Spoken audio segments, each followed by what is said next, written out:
পঞ্চায়ত নিৰ্বাচন আমি দুইটা কাম একেলগে কৰিব পাৰোঁ বিহু খাবলৈ যাব পাৰোঁ বিহুত জ্যেষ্ঠজনৰ শ্ৰীচৰণত মূৰ দুৱাই আশীষ ল'ব পাৰোঁ যেটো অসমীয়া সামাজিক সাংস্কৃতিক আধ্যাত্মিক পৰম্পৰাৰ মূল্যবোধ আৰু লগতে ৰাইজৰ সহযোগিতা প্ৰাৰ্থনা জনাই ৰাইজৰ কাষ চাপিব পাৰোঁ পঞ্চায়ত নিৰ্বাচনটো এই সুযোগ প্ৰদান কৰিছে আৰু আমি সকলোৱে জানো পঞ্চায়ত নিৰ্বাচন মানে আমাৰ অসমৰ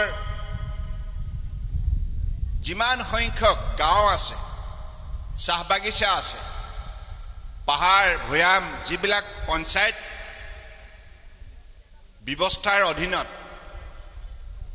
আৰু সকলোকে সামৰি লোৱা হৈছে এই পঞ্চায়ত নিৰ্বাচনে লক্ষ্য হৈছে যে পঞ্চায়ত এলেকাত বসবাস কৰা প্ৰতিটো ৱাৰ্ডত বসবাস কৰা প্ৰতিগৰাকী ব্যক্তিক সামাজিক ন্যায় অৰ্থনৈতিক উন্নয়ন আৰু মৰ্যাদা সহকাৰে জীয়াই থকাৰ বাতাবৰণ সৃষ্টি কৰা পৰিৱেশ প্ৰদান কৰা ডক্টৰ বি.আৰ. আম্বেদকাৰ ডাঙৰীয়াই ভাৰত সংবিধান ৰচনা কৰিছিল আমি সকলোৱে জানো তেখেত ভাৰত সংবিধানৰ পিতাস্বৰূপ ফাদাৰ অফ ইণ্ডিয়ান কনষ্টিটিউশ্যন বুলি কোৱা হয় আৰু সেই সংবিধানৰ ছত্ৰছায়াতেই জন্ম লাভ কৰিছে পঞ্চায়ত ৰাজ ব্যৱস্থা ভাৰতবৰ্ষ বিশ্বৰ আটাইতকৈ ডাঙৰ গণতান্ত্ৰিক দেশ We are the largest democratic nation in the world.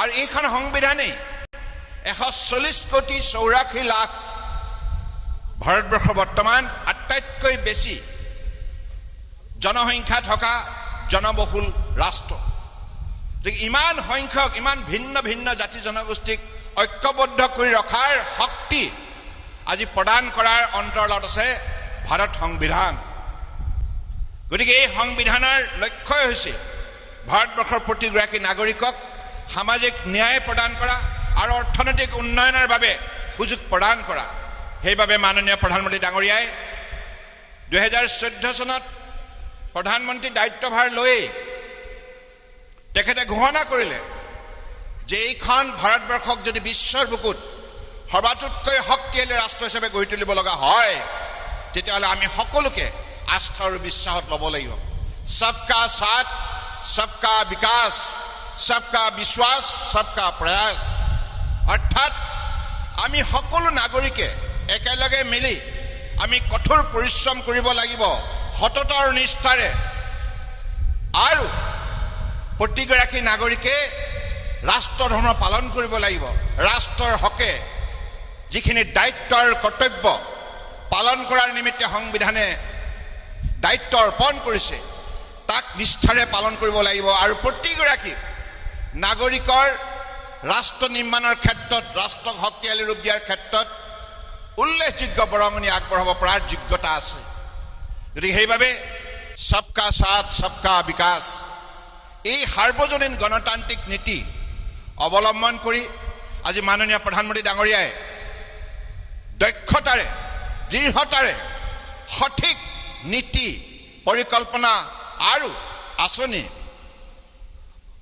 সুশাসন ব্যৱস্থাৰ যোগেদি সময়মতে ৰূপায়ণ কৰি আজি ভাৰতবৰ্ষক বিশ্বৰ পঞ্চম সৰ্ববৃহৎ অৰ্থনীতি হিচাপে গঢ়ি তুলিলে অংশীদাৰ কংগ্ৰেছৰ কাৰ্যকালত ভাৰাক্ৰান্ত হৈছিল এইখন ৰাষ্ট্ৰ দুৰ্নীতি ভ্ৰষ্টাচাৰ পৰিয়ালকেন্দ্ৰিক ৰাজনীতিৰ ফলত ভাৰতবৰ্ষৰ গণতন্ত্ৰই ভাবিব নোৱাৰা দুৰ্যোগৰ সন্মুখীন হৈছিল শাসন ব্যৱস্থা ভাঙি চেঙি চুৰমাৰ হৈ গৈছিল আৰু ফলত জনসাধাৰণে প্ৰাপ্য অধিকাৰৰ পৰা বঞ্চিত হৈছিল এটা আইৱাই ঘৰ নিৰ্মাণ কৰিবৰ কাৰণে যদি ৭৫,০০০ টকা ধাৰ্য কৰা হৈছিল তাক ৩টা পৰ্যায়ত হিতাধিকাৰীৰ হাতত অৰ্পণ কৰা হৈছিল আৰু সেই সময়ত হিতাধিকাৰীসকলৰ আৰ্থিক অৱস্থা আৰু নিৰক্ষৰতাৰ সুযোগ লৈ কংগ্ৰেছৰ নাটাপালি নেতাই সেই দুখীয়াৰ ধন আত্মসাৎ কৰিছিল শাসন ব্যৱস্থাৰ কোনো স্বচ্ছ আৰু নিকা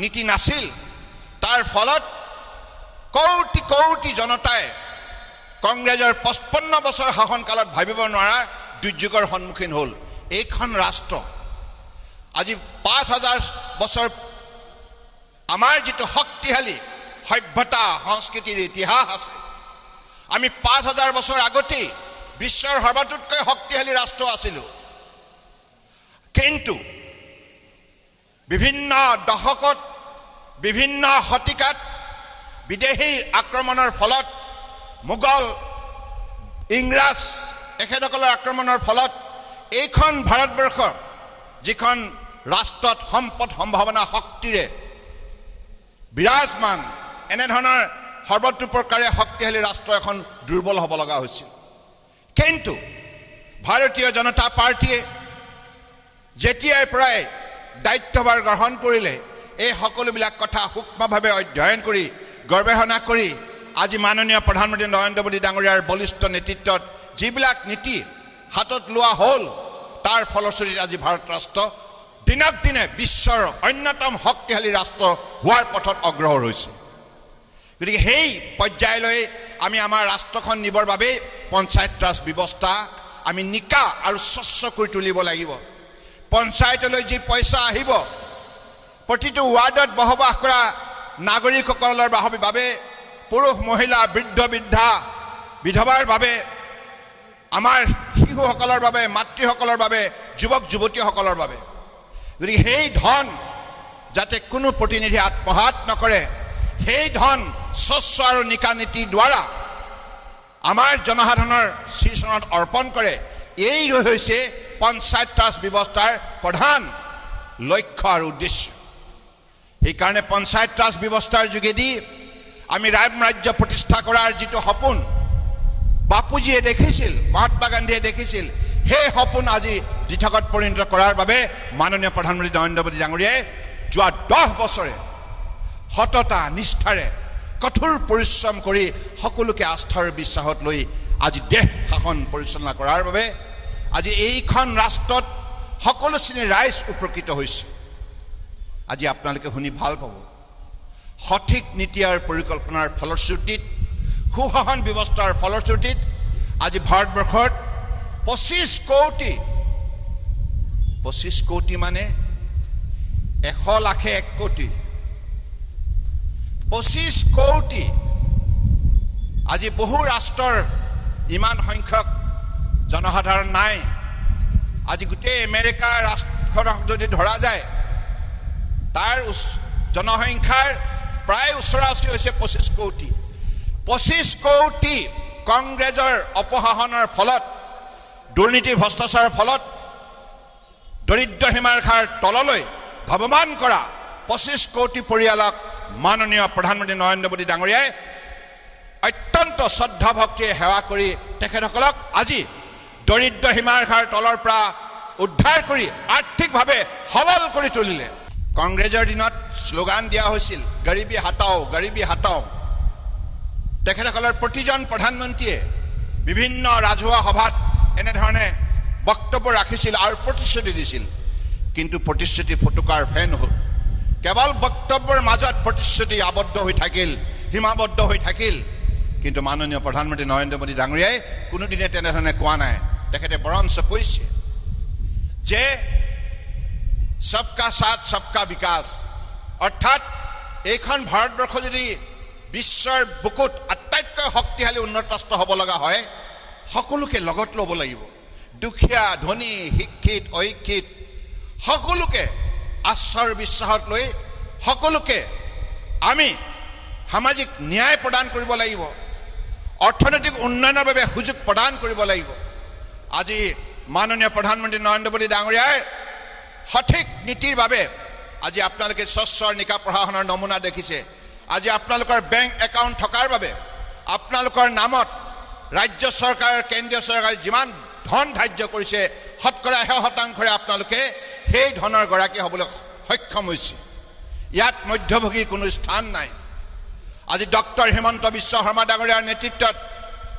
বিজেপি নেতৃত্বাধীন মিত্ৰজোঁট চৰকাৰেও দিনে নিশাই অসমৰ 3,40 লক্ষ লোকক নিষ্ঠাৰে সেৱা আগবঢ়াই আহিছে গতিকে সেইবাবে আজি অসম ভাৰতবৰ্ষৰ বুকুত অন্যতম শক্তিশালী ৰাজ্য হিচাপে চিহ্নিত হৈছে। পৰম শ্ৰদ্ধা ৰাইজ, হেলিকপ্টাৰ আহিল, এতিয়া আৰু ভাষণ শুনাৰ পৰিৱেশ নাই।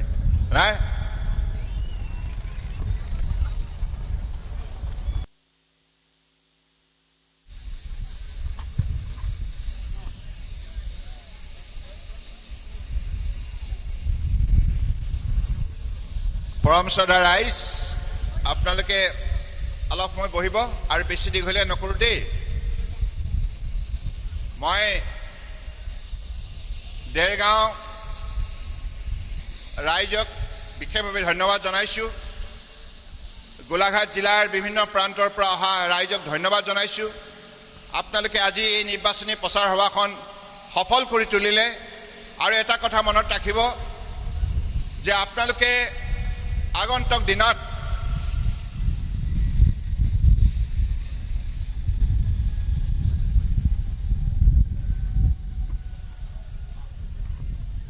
আমাৰ উঠি অহা প্ৰজন্মক আমি একোগৰাকী আদৰ্শ নাগৰিক হিচাপে গঢ়ি তুলিব লগা হ'লে দেশত সুশাসন ব্যৱস্থা অত্যন্ত প্ৰয়োজন।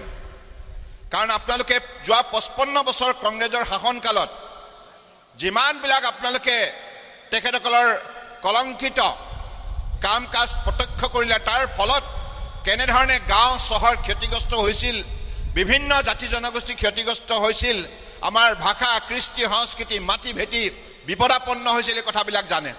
আৰু আজি সুশাসন ব্যৱস্থা থকাৰ বাবে আজি আপোনালোকে ন্যায় পাইছে। গাঁৱে গাঁৱে পকী ৰাস্তাৰ পৰা আৰম্ভ কৰি চাহ বাগিচাকৈ পকী ৰাস্তা আৰু চাহ বাগিচাই হওক গাঁৱৰ হওক সকলো স্থানতে আজি আমাৰ অৱস্থান কৰা লোকে যেনেধৰণে বিজুলীৰ পৰা আৰম্ভ কৰি ৰন্ধন গেছৰ পৰা আৰম্ভ কৰি বিনামূলীয়া আজি চাউল দাইল চেনি সকলোবিলাক পাবলৈ সক্ষম হৈছে।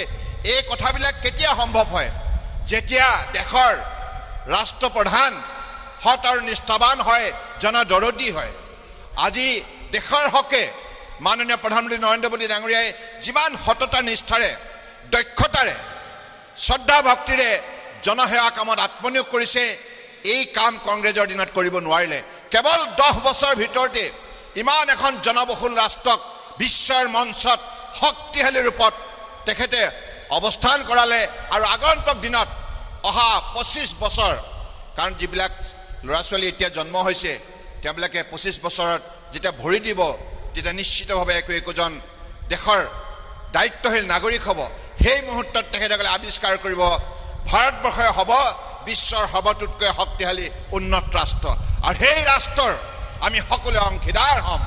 গতিকে সেই পৰ্যায়লৈকে আমাৰ ৰাষ্ট্ৰক আগুৱাই নিব লগা হ'লে দেৰগাঁও আত্মনিৰ্ভৰশীল হ'ব লাগিব। দেৰগাঁও আত্মনিৰ্ভৰ হ'লে অসম আত্মনিৰ্ভৰ হ'ব, অসম আত্মনিৰ্ভৰ হ'লে ভাৰত আত্মনিৰ্ভৰ হ'ব।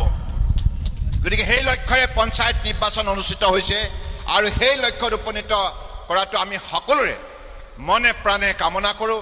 গতিকে আজি AGP BJP সন্মিলিত গণশক্তি অসম আৰু লগতে UPPL আমি 4টা দলে যৌথভাৱে আজি অসমৰ 3,40 লক্ষ লোকক নিষ্ঠাৰে সেৱা আগবঢ়াৰ বাবে এই পঞ্চায়ত নিৰ্বাচনত অংশগ্ৰহণ কৰিছোঁ। ৰাইজ, মই আপোনালোকৰ পৰা আশীষ বিচাৰিছোঁ। আমাৰ প্ৰাৰ্থীকেইগৰাকীক মই মঞ্চলৈ মাতিব বিচাৰিছোঁ। আমাৰ কাকোডোঙা ZPCৰ প্ৰাৰ্থী দিব্য প্ৰকাশ নাৰায়ণ ডাঙৰীয়া, আপুনি মঞ্চলৈ আহক। আৰু ৰূপালী বৰা ডাঙৰীয়ানী দেৰগাঁও, আৰু ব্ৰহ্মপুত্ৰৰ ZPC জ্যোতিৰেখা পেগু ডাঙৰীয়ানী, আৰু আঠগাঁও জিতুমণি বৰা, জিতুমণি বৰা নহয়, গীতামণি বৰা। আহক, আপোনালোকে মঞ্চলৈ আহক। মই আপোনালোকক দিব লাগে, ৰ'ব মই দিম আৰু কোনক ৰ'ব, আপোনালোকে ৰ'ব। মই ৰাইজৰ পৰা এটা অনুমতি বিচাৰিছোঁ। ৰাইজ, এই 4গৰাকী ZPCৰ প্ৰাৰ্থী নে এতিয়া 3গৰাকী আহিছে নেকি? আৰু এগৰাকী নাই নেকি? কোন নাই অহা নে? গীতামণি আঠগাঁও অহা নাই। আচ্ছা, আমাৰ মাজত 3গৰাকী আছে, দিব্য প্ৰকাশ নাৰায়ণ ডাঙৰীয়া, ৰূপালী বৰা ডাঙৰীয়ানী, জ্যোতিৰেখা পেগু ডাঙৰীয়ানী।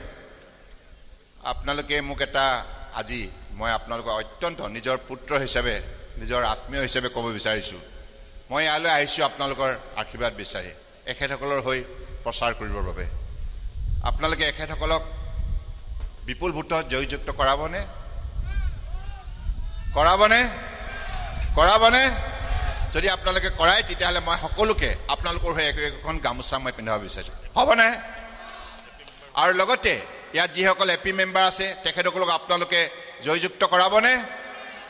ঠিক আছে, তেতিয়াহ'লে মই ৰাইজৰ অনুমতি লৈ চাওক, পাছত আকৌ নকৰিবলৈ ওলোটাটো দেই, আপোনালোকে চাওক ৰাজহুৱাভাৱে স্বয়ং ভগৱানক প্ৰকৃতিক সাক্ষী কৰি আমি আজি এইখিনি কাম কৰিবলৈ গৈছোঁ। মঞ্চ আৰু আপোনালোক আমি একেই, বেলেগ নহয়। গতিকে মই আপোনালোকৰ অনুমতি লৈ এইখিনি কাম কৰিবলৈ গৈছোঁ। ভৱিষ্যতে আপোনালোকে এই কথাটো ৰাখিব। নমস্কাৰ। মাননীয় সৰ্বানন্দ সোণোৱাল ডাঙৰীয়াই তেখেতসকলক আশীৰ্বাদ প্ৰদান কৰিছে। জ্যোতিৰেখা পেগু, ৰূপালী বৰা, দিব্যপ্ৰকাশ নাৰায়ণ, মই তেখেতক ধন্যবাদ জ্ঞাপন কৰিছোঁ। ৰাইজ, আপোনালোকে ইমান কষ্ট স্বীকাৰ কৰি এইখন সভা সফল কৰাৰ যিখিনি উদ্যোগ ল'লে, যিখিনি অৰিহণা আগবঢ়ালে, তাৰ বাবে উপস্থিত সমূহ ৰাইজলৈ মই গভীৰ কৃতজ্ঞতা জ্ঞাপন কৰি মই মোৰ বক্তব্য সামৰিছোঁ। ধন্যবাদ। জয় আই অসম। ভাৰত মাতা কি, ভাৰত মাতা কি, ভাৰত মাতা কি।